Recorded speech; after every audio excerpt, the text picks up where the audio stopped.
10 episodes of Common Knowledge. We did it. We got to 10.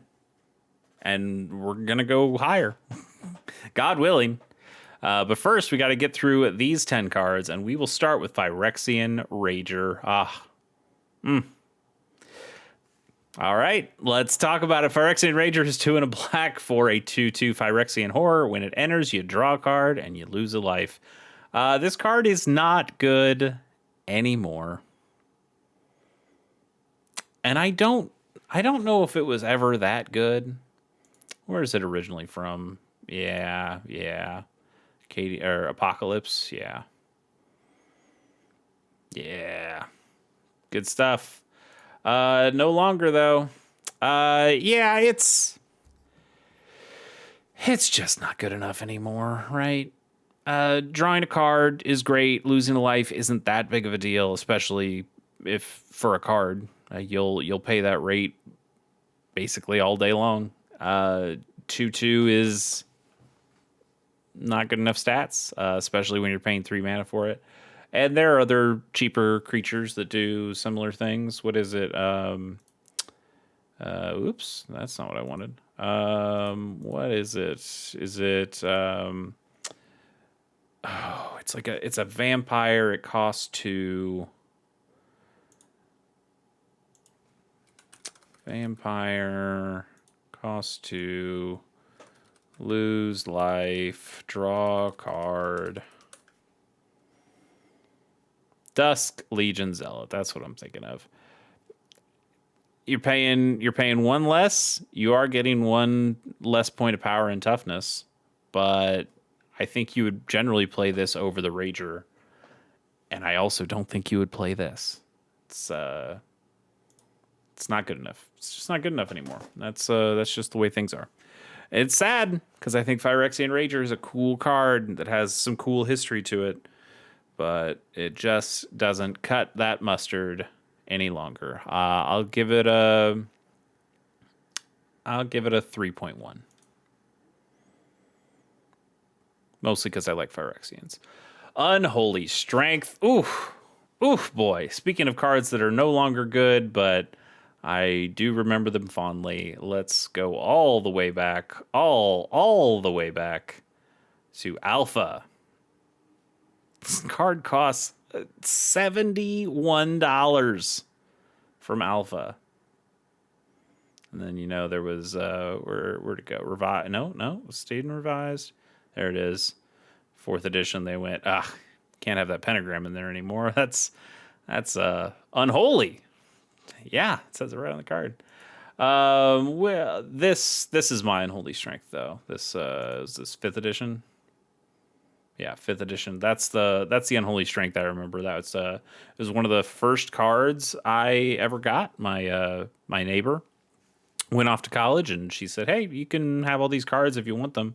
And I paged through. I played Pokemon cards at the time, and so she's like, "Yeah, this is kind of like Pokemon. You might like it." And she just gave me this binder and had a bunch of 5th edition stuff, maybe in some 4th edition stuff in there too. And Unholy Strength is one of the ones I remember. It's like, wow, you just make a creature way bigger. It gets a +2/+1. I guess I should have told you what it does, but let's just read it. You've probably read it enough at this point, but we'll read it anyway. Unholy Strength is 1 black mana for an aura that enchants a creature, and enchanted creature gets +2/+1. It's clean. It's nice. That's why it's from Alpha. It's clean. Everybody knows what it does. And truth is, it's not good. It's just not good. Yes, you're paying 1 mana for you're paying a Savannah Lions.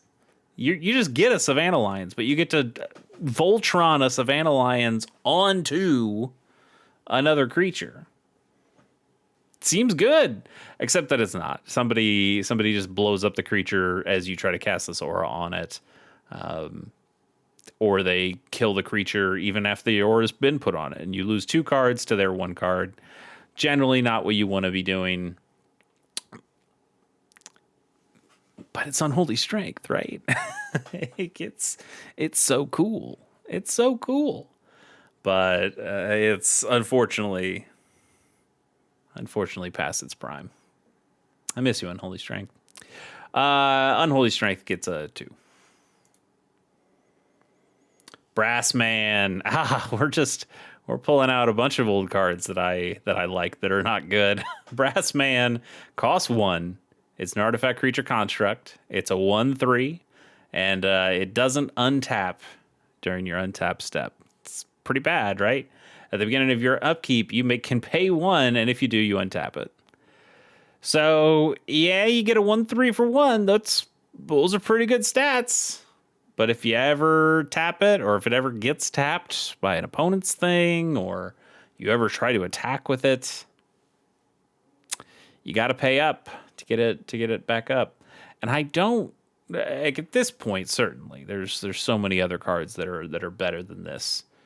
There are 0/3s out there that, you don't get the point of power, but you don't have to keep paying for it either each turn. You can just get a 0/3 for 1 mana with Gravy. Like, Hard Evidence is a great card that you get a 0/3 crab. You get to make a clue token. It's 1 mana. It's 1 blue mana. This can go in any deck. I would love to see a Pauper deck that uses Brass Man, but we just won't.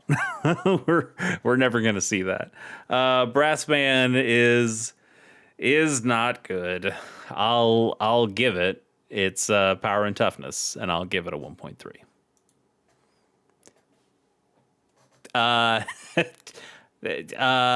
Excuse me. Excuse me.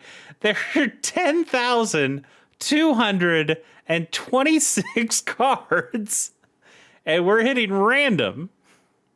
And we got not just one that we've done before, one that we just did.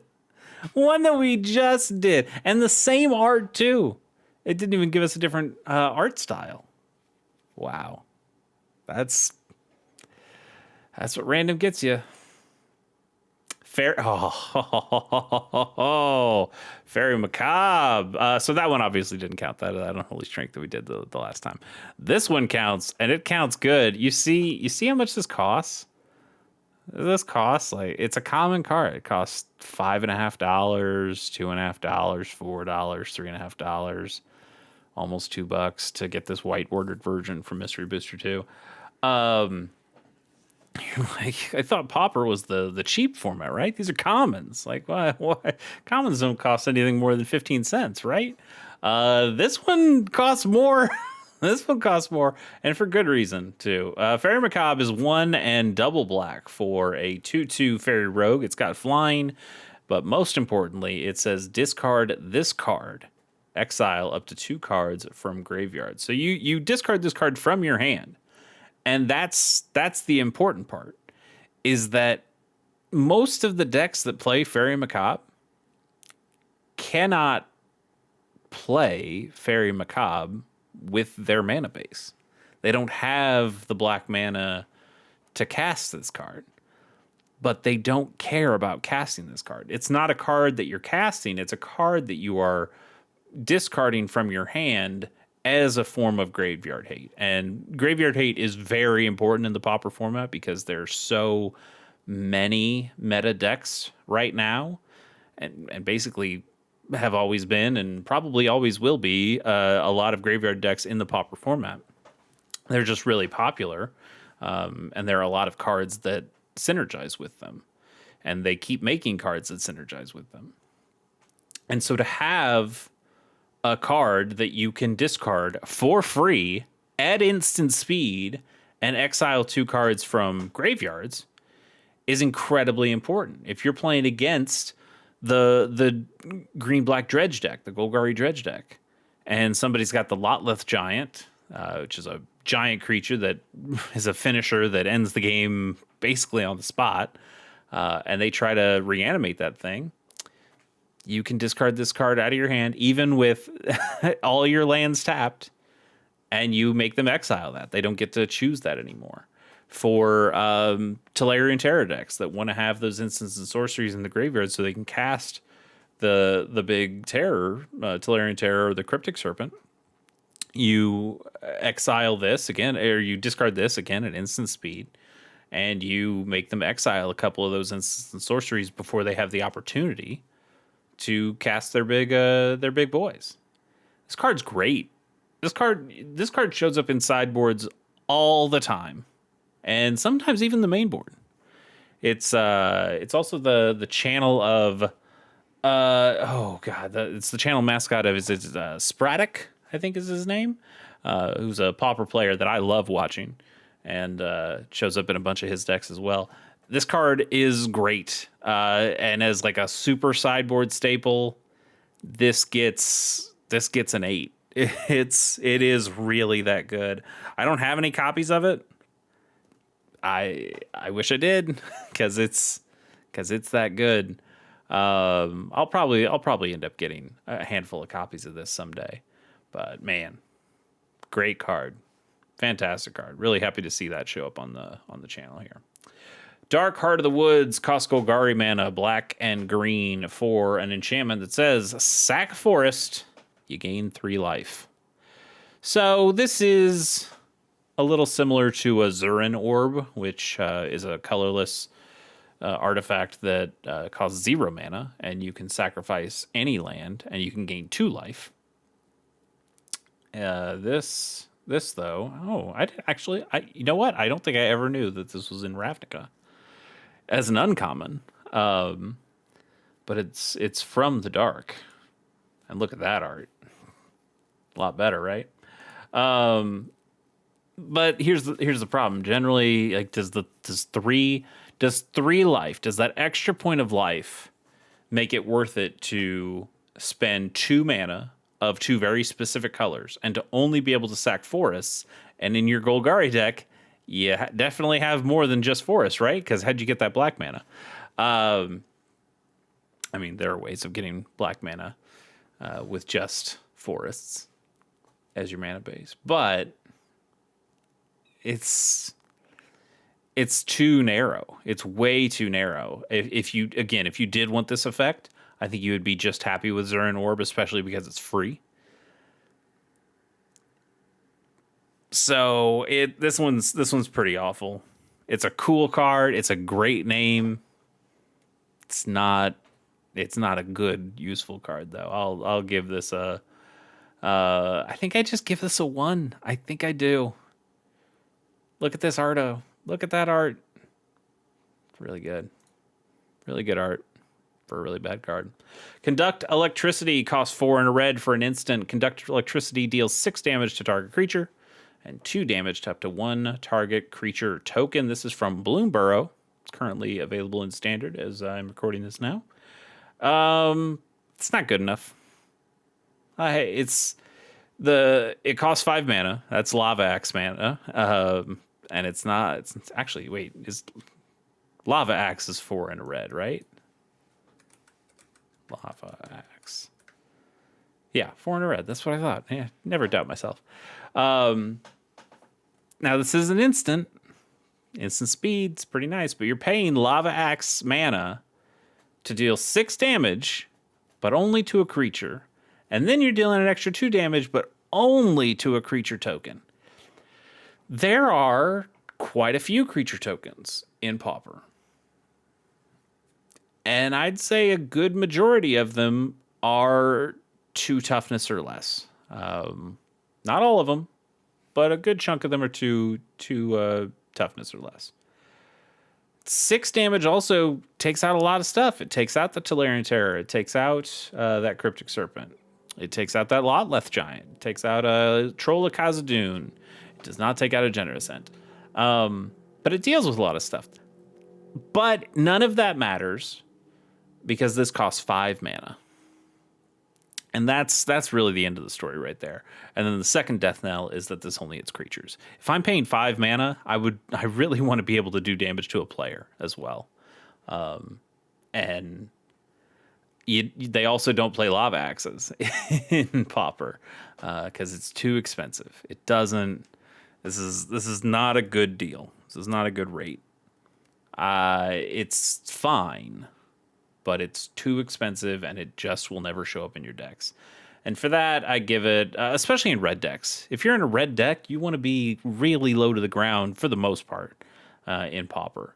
So a 5 mana card is an astronomical ask.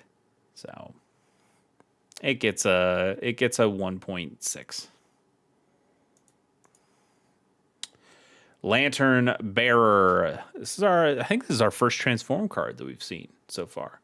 Lantern Bearer is 1 blue mana for a 1/1 flying spirit, but it's also got Disturb for 2 and a blue. You can cast this card from your graveyard, transformed for its Disturb cost.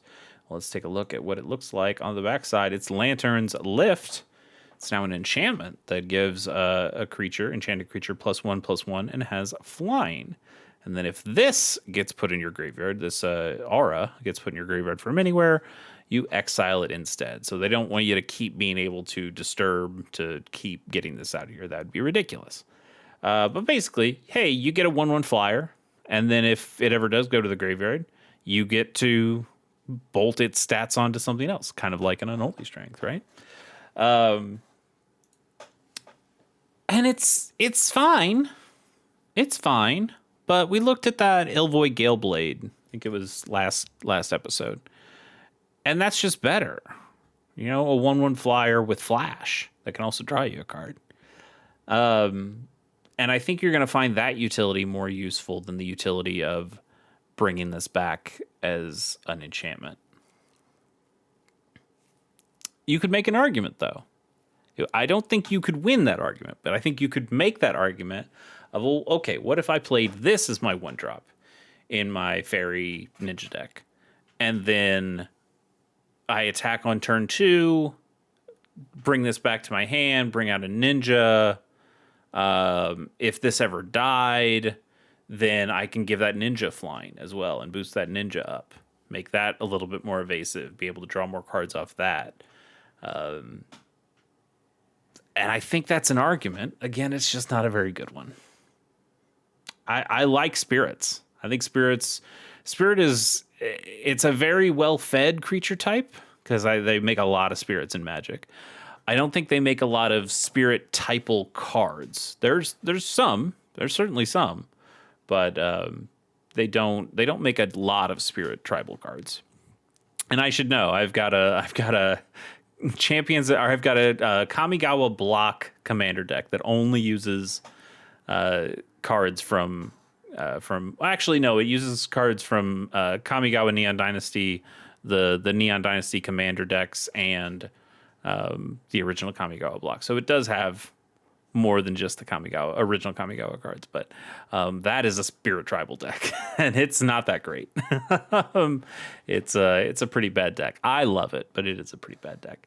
So I like spirits. I think this is a fun little spirit, but generally not good enough. And I think really it could only go in 1 or 2 decks, and those decks have better options available to them. So at the end of the day, it's like a 2.6. It could even be maybe a little higher than that, but we'll go with 2.6. Compelled Duel is a 1 and a green sorcery that gives target creature +3/+3 until end of turn, and it must be blocked if able. Interesting.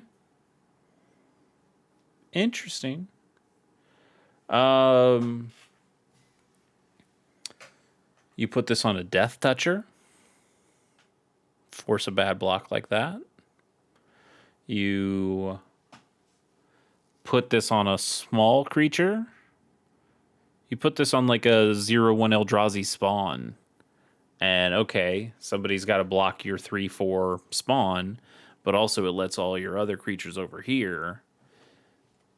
No, I guess not all of them. It just has to be blocked. It doesn't have to be blocked by every creature.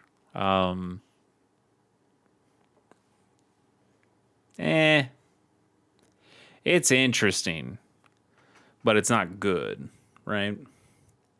So I think we slap a 2.8 on it and keep on moving. Stormcaller is 2 and a red for a 3/2 Ogre Shaman. And whenever this creature enters, it deals 2 damage to each opponent. It's fine. It's kind of fine. The issue here is that it's a one and done. Doesn't have to be. There's plenty of Boros synthesizer decks that have core Skyforges in them that allow you to keep bouncing permanents back to your hand. You could keep bouncing this. But what if instead of bouncing this, you had any of those other red cards that, hit a Gutter Snipe or something that deals 2 damage to each opponent when you cast an instant or sorcery?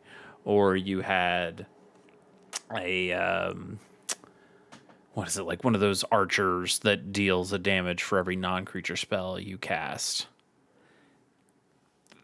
You're probably going to get more value out of those. And those are also cheaper than this is to cast in the first place. 3/2 for 3 is respectable-ish stats in red, but it falls short. It falls a little bit short. I think appropriately this actually is what its power and toughness is, and I'll give it a 3.2, and I won't look back. War Historian is our final card of the day and of the week. Let's see if it's a good one. It is 2 and a green for a 3/3 human monk with reach. And this creature has indestructible as long as it attacked a battle this turn. Uh-oh. Oof. You were so close to being kind of decent. But you're not.